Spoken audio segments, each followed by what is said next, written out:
One of the big pieces of confusion about what workplace courage is relative to whistleblowing is that they're one and the same.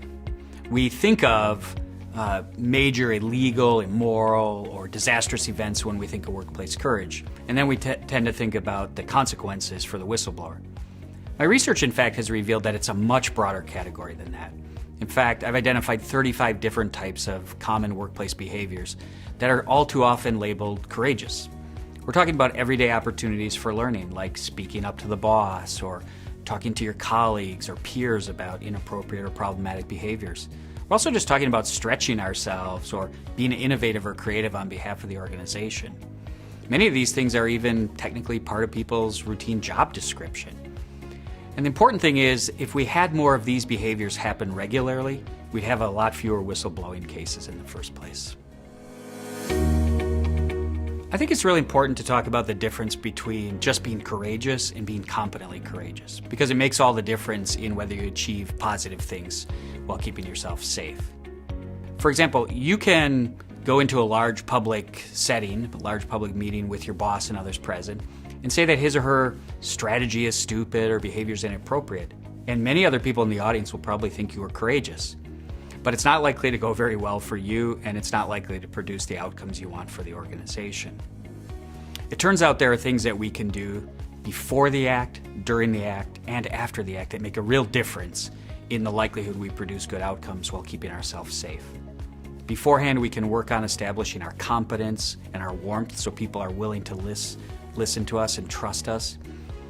We can choose our battles wisely. We can be thoughtful about the timing of what we do. And during the act, we can manage not just what we say, but how we say it, and how we manage our own and others' emotions.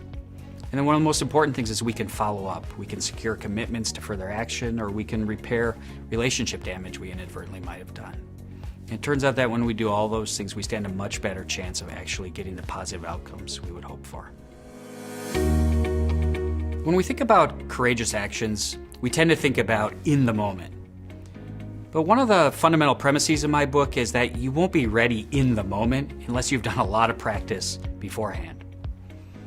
It's about really how we manage our internal dialogue, about what we're feeling, and then of course how that translates to what we do. So for example, take a frontline employee trying to enforce a mask mandate.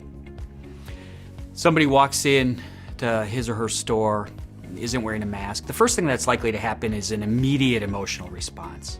You feel angry about that, or you feel afraid. And that leads to what's often an unproductive fight or flight response. So you have to learn how to navigate that. You also probably have an internal dialogue where you're thinking things like, I can't do that, or here we go again, or this is going to be a disaster. So you have to also figure out how to navigate that. And then of course you have to say things that are productive, or at least as productive as possible when somebody's likely to be angry and inflexible. And of course there's no magic bullets, and not every conversation goes well. But you can certainly learn to do these things in terms of your internal dialogue and feelings and behavior that make a real difference. I also think it's worth saying that in situations like this, when we're asking frontline or lower level people to be courageous, it's often because people at multiple levels above them haven't been courageous enough to create the right conditions.